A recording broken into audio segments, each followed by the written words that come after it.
Happy Tuesday, ThoughtVolutionists. Hopefully you are either about to have a wonderful start of your day, or perhaps that day is just now wrapping up. No matter what, I am still your host, Stefan Duvier, and your podcast game is on point because you have decided to listen to the one and only ThoughtVolution, the podcast where the thoughts of others meet evolving minds. And today's episode could very well be life-changing. Friends, if you had the chance to save somebody's life without dangerously risking your own, would you do it? I'm not talking about running into a burning building to save 5 children. No, I'm not referring to working in a war zone either. What I'm asking is something that merely requires you to make a choice, a conscious decision, and to perhaps undergo a minimally invasive procedure. There are several things you could do. Now, a few weeks ago, we spoke about organ donation. That's a simple one, at least here in the US. You just tell the people at the DMV that you want to be listed as an organ donor, and most likely you won't ever need to think about it again, because the donation process does not begin until you are actually deceased. There is also the possibility to donate blood or plasma. Here in South Carolina, you can often do that in a grocery store parking lot right after you have finished your shopping. My guest Tyler did something else. His grandpa died of leukemia when Tyler was in 8th grade. If you have listened to this podcast before, you already know that beauty sometimes shines brightest when it is born through tragedy. Tyler knew instantly that he always wanted to honor his grandpa's legacy. So at the age of 18, instead of getting a tattoo, he signed up for Be the Match, a stem cell donation program. Many people are never called to actually donate, but Tyler was, and the guy who received his stem cells and him were a 95% match. There's a lot of beauty in this process because it goes to show that as humans, we have a lot more in common with each other than we think. Tyler is 29 now. He identifies as non-binary and uses the pronouns he, him, or they, them. Considering that Tyler lives in the very conservative state of Texas, we will most certainly talk about his life as a genderqueer person in that environment. One of Tyler's dreams would be becoming a TV host for a game show or competition show, although he also very much enjoys his work as a life coach. He believes in authentic conversations and connections, and I hope that you will feel inspired today, ThoughtVolutionists. Perhaps it is Tyler's story that gives you a boost today to become a stem cell donor yourself. Ideally, if you are between 18 and 44 years old, because that is considered the best age range for that process. I cannot wait for you to meet this true lifesaver. Let's give Tyler a warm welcome as he is here to not only share his story, but to also help all of us understand what we can do to make a real difference. Tyler, thank you so much for being here with me today. Obviously, our conversation will revolve a lot around kindness and your conscious decision to save the life of a fellow human being. But to start out, what was something kind you witnessed or perhaps experienced yourself in the past few weeks? Well, that's a great question. And it actually had me stop and think for a minute because I don't know. Sadly, I don't know if we see enough kindness on a day-to-day basis. But recently, even something as small as I was at the grocery store and I watched an older gentleman let a mom with kids go in front of him at the grocery store to check out. And it was so small, but I think it's those little acts of kindness that make the biggest impacts on our day-to-day lives. And he was so sweet about it. He was he looked at the lady and he goes, "You look like you have, a lot going on.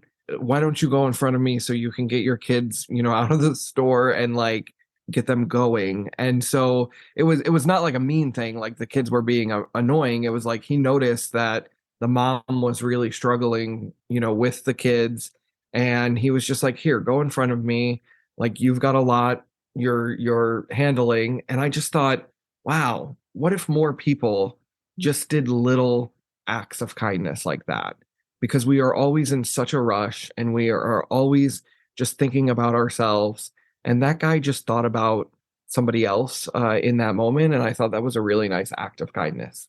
You told me you identify as genderqueer non binary. For our listeners out there who may not be completely familiar with all of the colors of the rainbow, can you explain what that means? Yeah, great question. So I think terms like non-binary, genderqueer, any of these kind of terms are all individually focused and individually specific. So like I have my own definition and it may not be how somebody else who identifies as like genderqueer or non-binary, they might take it a different way. So this is just personally how I view it. So when I say that I'm like genderqueer, what that means to me is that I don't subscribe to the harsh binary that we live in. So like man, woman.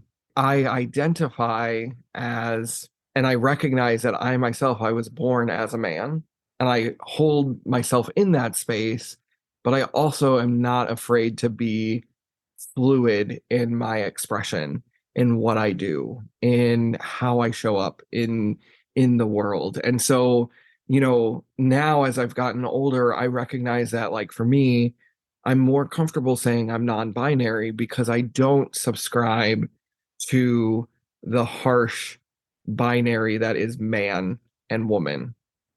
I feel like as human beings, we are all actually very fluid. And I think we live in this spectrum. And so I just have just recently started to kind of express that side of me and express like living beyond the binary. And like for me personally, it opens myself up to more creativity, more expression. And I just don't feel so constricted in terms of how I can express myself and how I can show up in the world. And so for me, being non-binary means living beyond the binary of man and woman and being in this fluid spectrum space where I'm allowed to live just colorfully as Tyler. How was life for you growing up?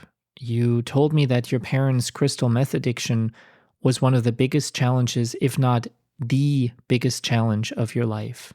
So my growing up, it's interesting. Growing up, I didn't recognize that my parents were addicts. And growing up, they weren't crystal meth addicts. Crystal meth was like the crescendo of their addiction problems. It was like the climax. Like that was the one that just really shocked everyone.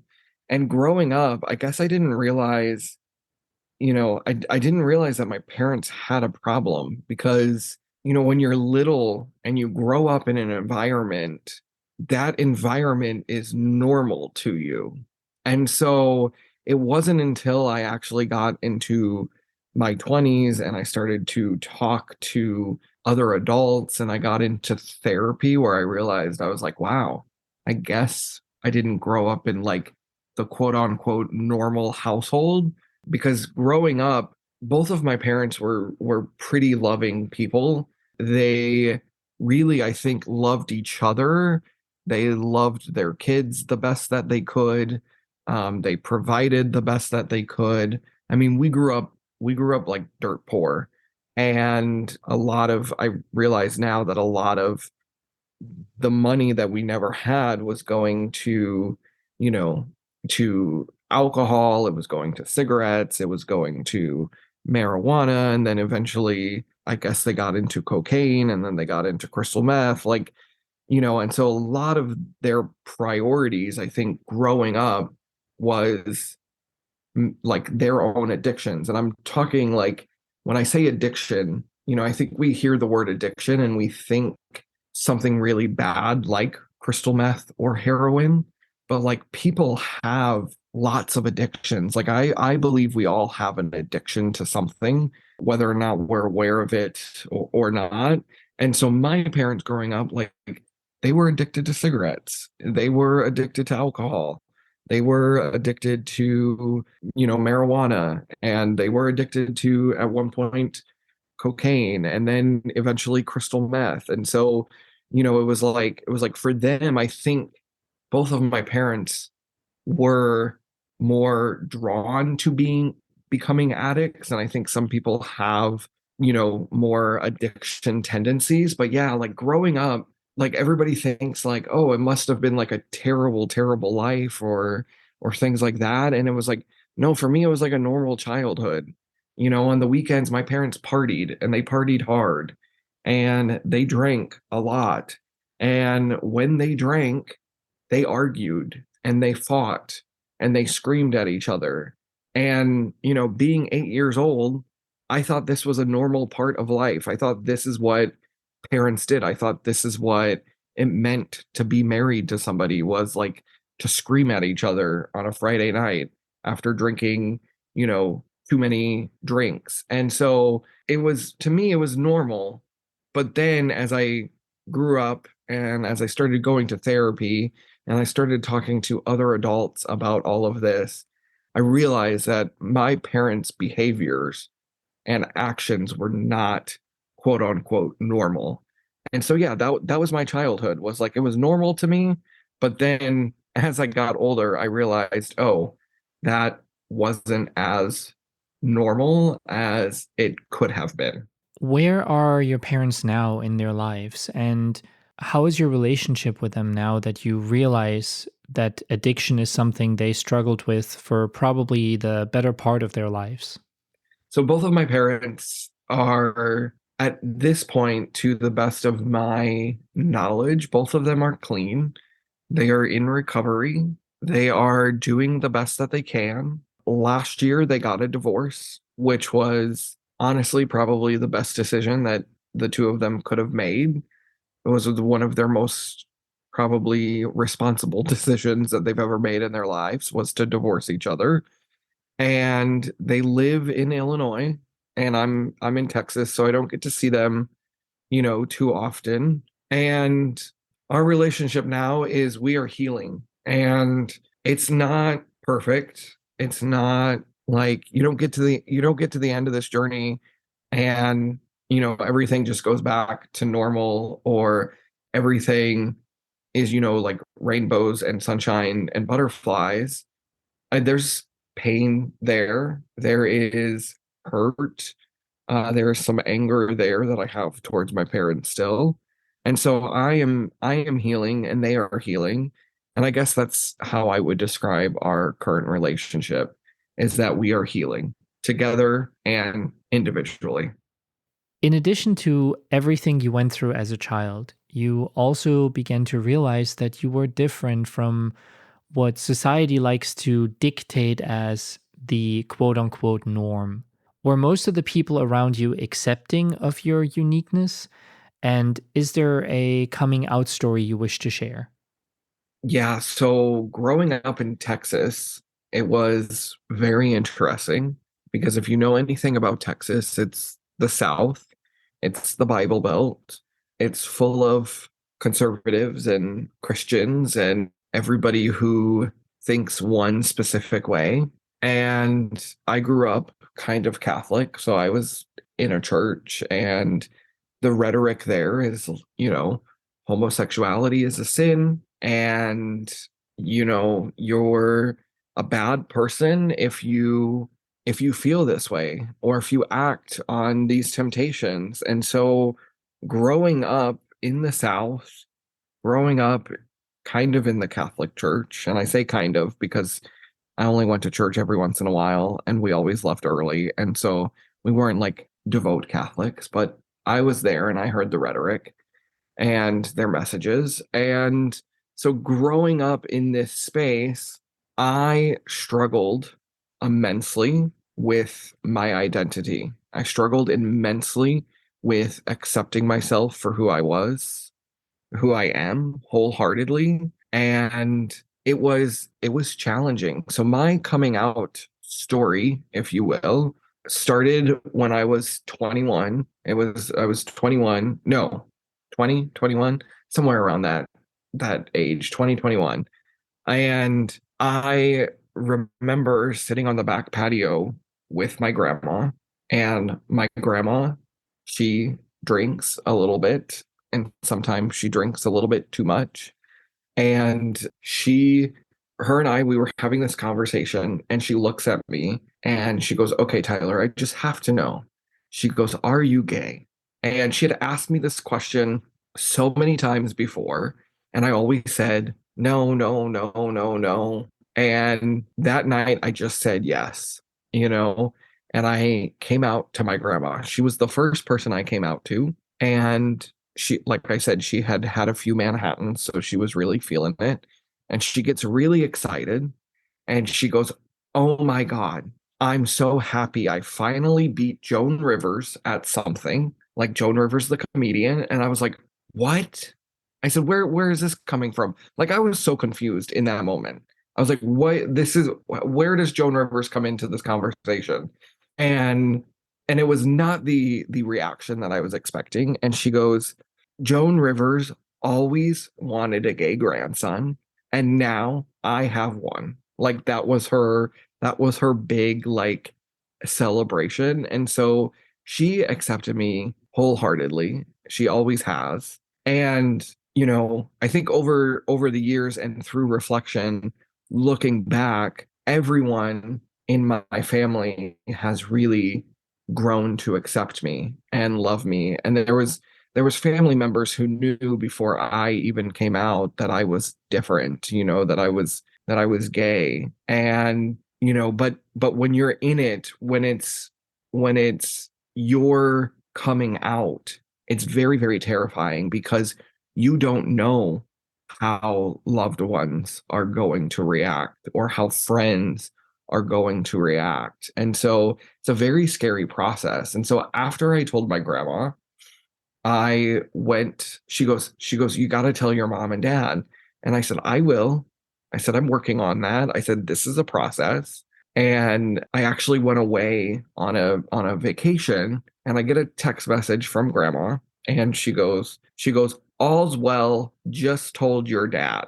And my heart sank because I wasn't ready to tell my dad. I wasn't ready to, like, come out to my parents. And I think one thing that, like, she doesn't realize even to this day was that, like, she took an opportunity away from me. She took, like, this was my coming out process. And it was not her, like, she didn't have the right to say that, to tell that, to share that.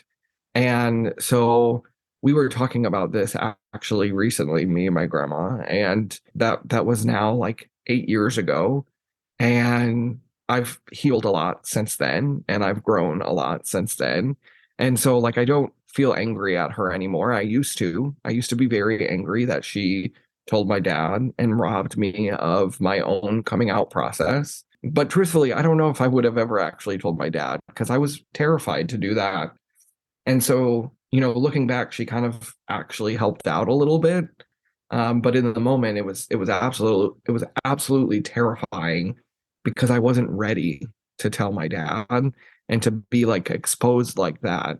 It felt very vulnerable. And so, yeah, that's my coming out process. It was not how they picture it in the movies. It wasn't bad. It wasn't good.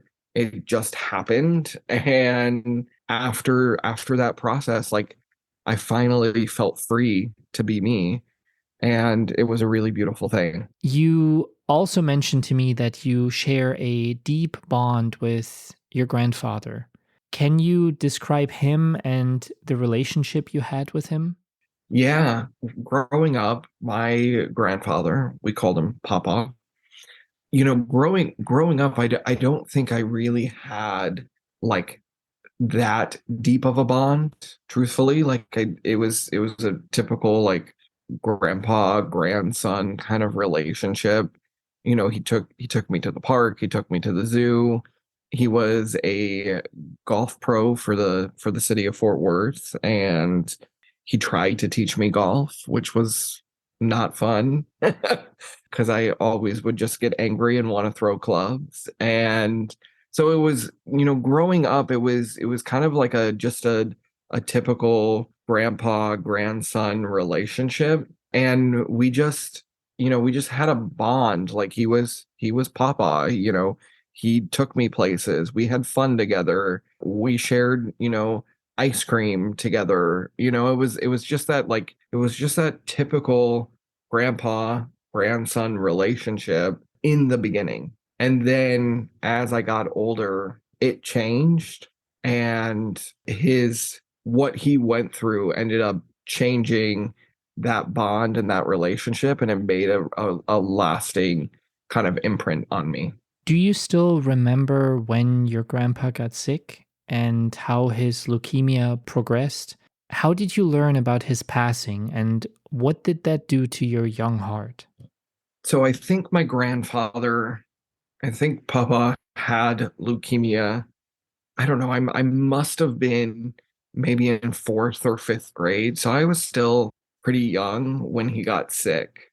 And I there was I just had like I think some foundational memories of like going to the hospital with him and watching him go through, chemo treatments, and seeing him go bald and just get sick. Like I think anybody who's watched a loved one go through cancer, like it really impacts them in multiple different ways. And I think being so little, like I didn't understand what was happening. And then my grandfather went through a stem cell transplant during his leukemia journey, and his brother, Donnie, actually like flew in, came to Texas and donated stem cells. And I think, just really fascinated by this. And again, I must have been like fifth or sixth grade when this happened.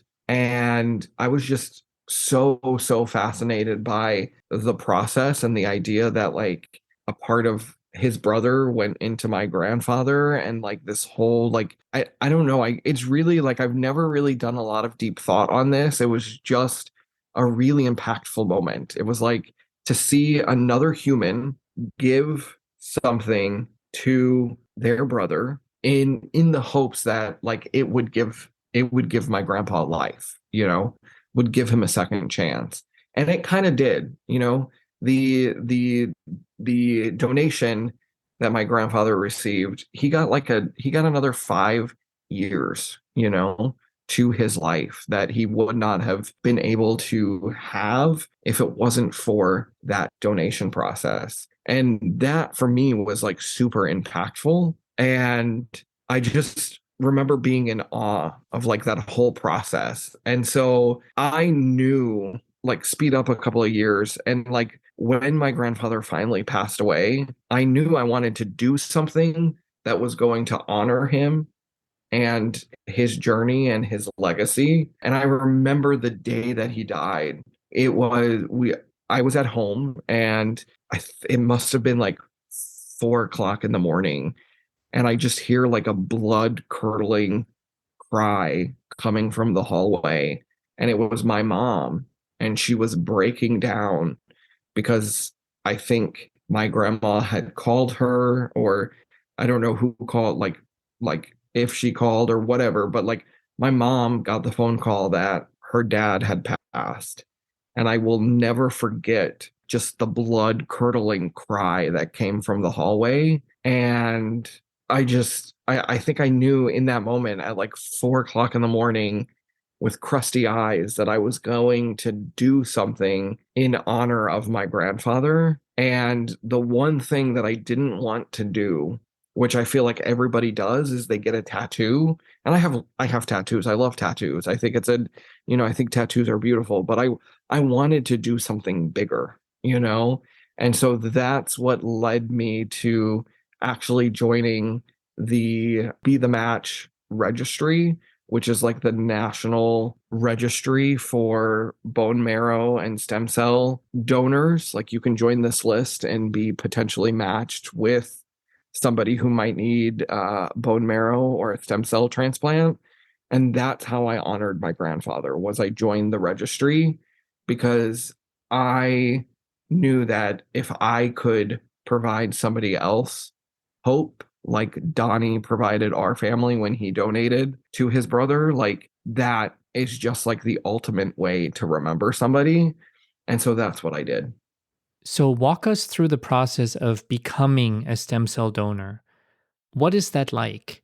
And what is your message to anyone out there considering to register as well, but still being somewhat uncertain about the whole ordeal? To become a Be the Match donor, it's actually really, really simple. When I turned 18, I went to their website, bethematch.org, and there's a button that you click to like add your name to the registry. And so you fill out the form, and then they send you a little kit in the mail, and all you do is you swab like the inside of your cheek with like a cotton swab, and you send that back to them so that they get your DNA, so they have like your DNA makeup on file. And that's it. Like it literally takes about 1 minute to fill out the online form, and then it takes maybe 2 to 3 minutes to swab your cheek and do the testing or do the DNA collection, and you send that out in the mail, and then you're on the list, and you're just kind of waiting around until you get a call. And I think this is what, for anybody who wants to do something like this or is curious about doing something like this and has like all the questions, number one, I would say go to their website, bethematch.org, and listen to donor stories, listen to look at their FAQs, and also recognize that you can join the list, the registry, and if you do get picked, you're not committed to actually then saying yes to the donation process. And so I'm always, I think, advocating for people to join the registry just to be on the registry, because they need, that database. They need those potential donors. And also, if you do get called, you are in no way obligated to saying yes to actually going through the process. And there's a whole team there that will support you, that will answer the questions, that will, help you make the right choice. And so join just to join, knowing that there's like a no obligation. That's what I'm always telling people. When did you find out that you had been matched with somebody? And what thoughts went through your mind? And how quickly did you have to go in for the actual procedure? So I joined the registry. I was 18. I got the call that I was a potential match 5 years later, which is pretty quick because some people join the registry and then they never get called. And so the fact that, it was like only a 5 year, I guess, wait for me was pretty cool. And they called me. I was actually at work and I missed the call, and I got a voicemail, and I immediately ran out of the office. I was like, I gotta go. Like, this is an important call.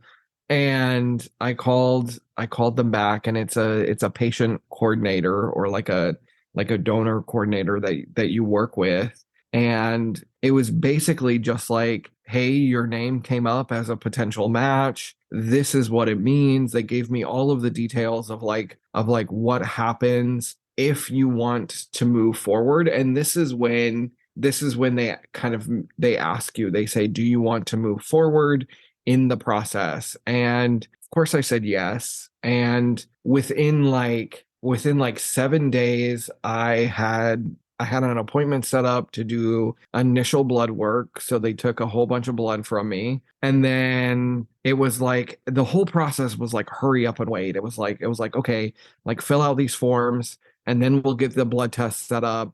And then we'll wait for those results, and then we'll look at the numbers, and then it's like a lot of hurry up and wait. So I got the call, it was like November, the initial call that I had been matched and that I was, being asked to move forward in the donation process. I did blood work. I did an initial like physical kind of test thing just to assess my overall health. And this was like November and December. So all within like, about 6 weeks. And then you just kind of wait and things go like quiet for a little while and you don't know what's happening. And then it was January of the next year. So like just a month later, I got a call again that said, "Hey, you're like the perfect match and we need to do this." And that's when it really gets real. So like the initial testing, like the blood work, the initial like doctor's visit, you're not confirmed until you're like confirmed. And so it was a lot of like, I just kept saying yes because it was like, okay, well, I'm this deep in now, I'm this deep in. And then in January, they called me and they were like, "You are like a really, really good match and we need to act now." And when that call happened, it was all within a month. They had me confirmed. I said yes, that I was going to move forward and do the donation. They scheduled a second like doctor's appointment to just assess one more time that I was fully ready to go. Then, because I was doing a stem cell donation, I did a week's worth of like injections, like shots to help kind of amp up my stem cell production. And then I went in for the actual donation process. So within like a month, I was confirmed as like the good match. And then I went to the doctor's appointment. I started doing the shots, and then it was time to donate. So it's a very fast process once you get confirmed. Now, walk us through the procedure itself. What was that like, and how long did it take for you to recover afterwards? The day of the donation, I showed up. I donated at a Carter blood center, like where you just go and like donate normal blood. That's where I did my stem cell donation, which is happens like a lot of times. Like you'll actually go to a hospital and like you'll sit at a hospital bed and they'll take it there. But for whatever reason, where I was at, like the center was at the Carter Blood Center. So we showed up. I think I got there at like 7 o'clock in the morning. It was me and my grandma, which was cute because again, it was her husband that passed. And so she wanted to be there with me during the donation process. And we showed up and it was like 7 o'clock in the morning. And the whole process of donating took about 8 hours.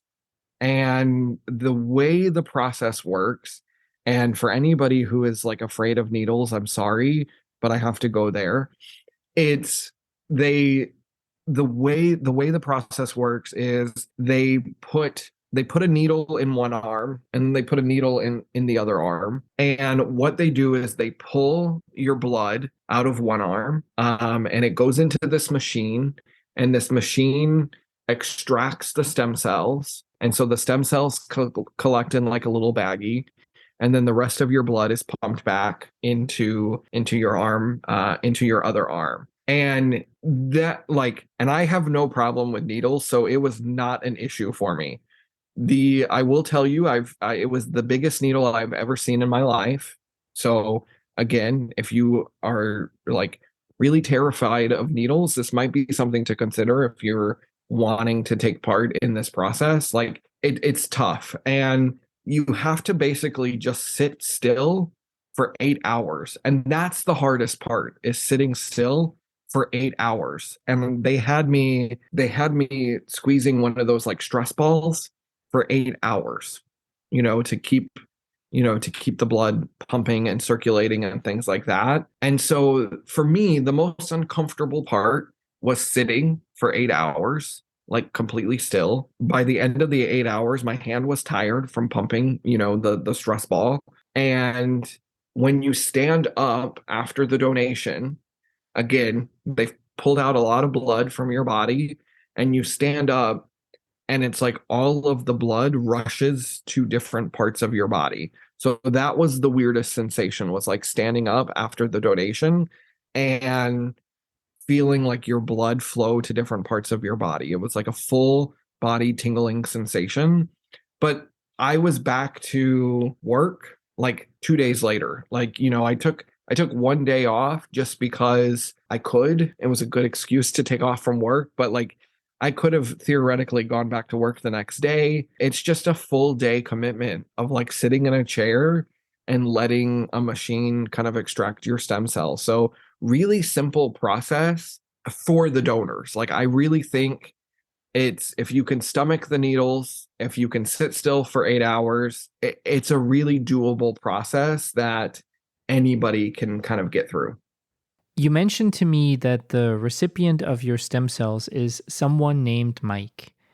How open is the whole process in terms of personal information and privacy protection? And did you learn what happened to Mike since? So the entire process is the identity of who you are donating to is sealed. So when I got the initial call and they said that I was a potential match for somebody, the only thing that they could tell me was the recipient was a male who was 59, and he lived in the United States. That was it. So it doesn't, you can't really find out who you're donating to.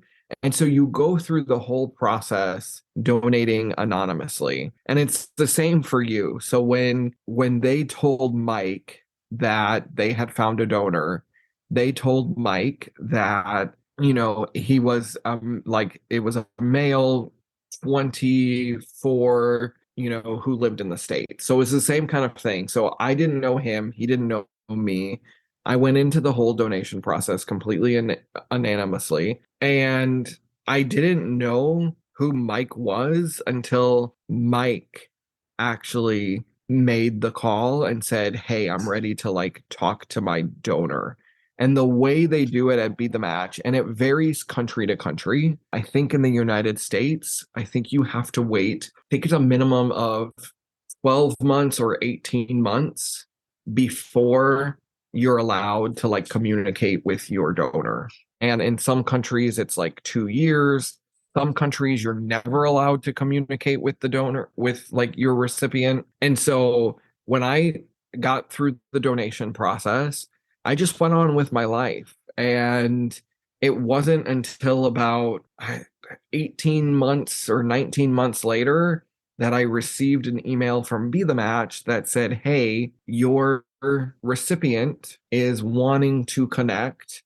And what you do is you fill out this form and you tell them like how much information you want to give your donor, the recipient. And so I had total control over how much information I wanted to share with Mike.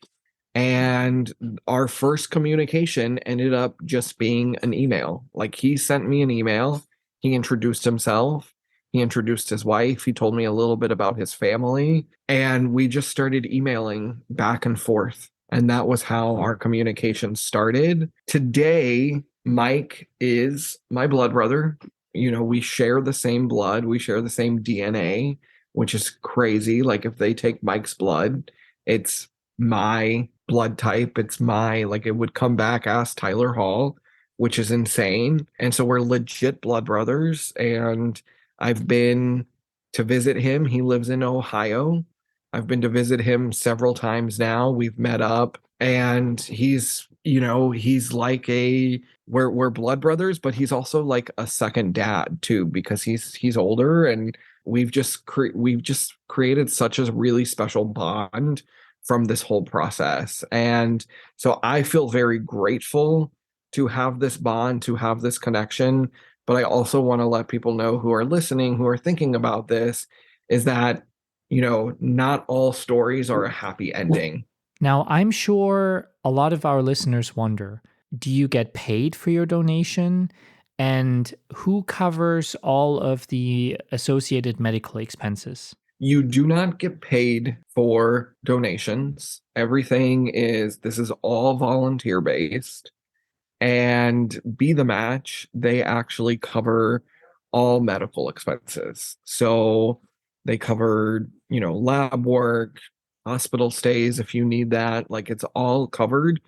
All you do is show up and donate. And what was really cool was when I was going through the process, when I got the call that I was a match, I was actually living in Chicago. And when I had registered to donate, I had registered in the state of Texas. And they asked me if I wanted to donate in Chicago or if I wanted to go back to like my home base in Fort Worth.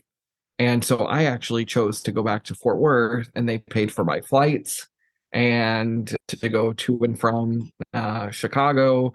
And so I got like a little vacation out of the donation process because my family was in Texas and I was alone in Chicago, like going to college. And I said, no, I would really like if to be, with my family through this process.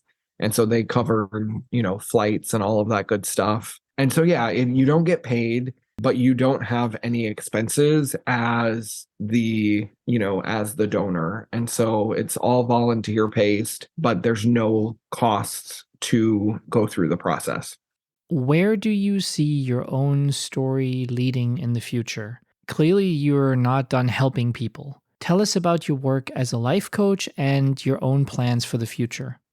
My whole journey really has taken me to this place of becoming a life coach. And it's really interesting because when I reflect back and I look at all of the different layers and the different stories and the different moments that have shaped me, it kind of makes sense that I fell into this space of becoming a life coach. And where I'm currently at right now is I'm actually building a business. I'm building my coaching business.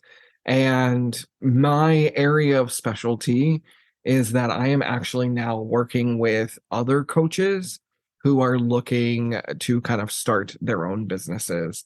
And so I help coaches with personal branding, with marketing, with their message, with social media. And so I do more of like that marketing and messaging and branding side of business coaching for other coaches, because I think for me, when I said yes to becoming a life coach and I started going down this path of coaching, what was really hard for me was, how do I take all of these elements that make up Tyler and turn them into a personal brand? How do I tell my story? And that for coaches, anybody who's a coach, they know the importance of their story, of their message. And I think what makes it really challenging is there's so many layers to it and there's so many details and so many, twists and turns that it's like, how do you create a cohesive story, that people connect to and resonate with? And so that's what I kind of do with coaches, with entrepreneurs, anybody who's really kind of building out their personal brand, is that I help them bring cohesion to their story and to their message so that they're then able to go market that. And so that's what I'm doing right now. That's my coaching business. I'm also working really slowly on a book. It's going to be a memoir about my journey through my 20s. And so it's going to cover some of the things that we talked about today in the podcast, like my parents' addiction, being a stem cell donor, just like some of the incredible challenges, opportunities, twists and turns that happened to me as I was navigating my 20s, because I really believe that your 20s are so foundational in laying the ground for your future. And so with this book, I hope to help other 20-year-olds who are navigating life kind of better make sense of this sometimes nonsensical, I don't even know if that's a word, journey that they find themselves in. So those are my two biggest projects right now. It's my coaching business, and it's putting together this book. And I'm just absolutely so in love with everything that I'm doing right now. It's wonderful. Now, I have to ask, are you also actively pursuing your dream of becoming a game or competition show host? With all of the cool virtual media options we have nowadays, I was able to create this podcast. Perhaps you could launch your own show format on TikTok or Instagram. What are your thoughts? That is a really fantastic question, and I've never actually given it much thought until you asked that question. So we'll see. That's what we'll say is we'll see, because I'm always open to opportunities. I'm always open to doing and trying new things. And so who knows? Maybe you'll see me very soon hosting my own, talk show or game show or something like that, because yeah, I think it's a big part of who I am, and it's a big part of my brand, and.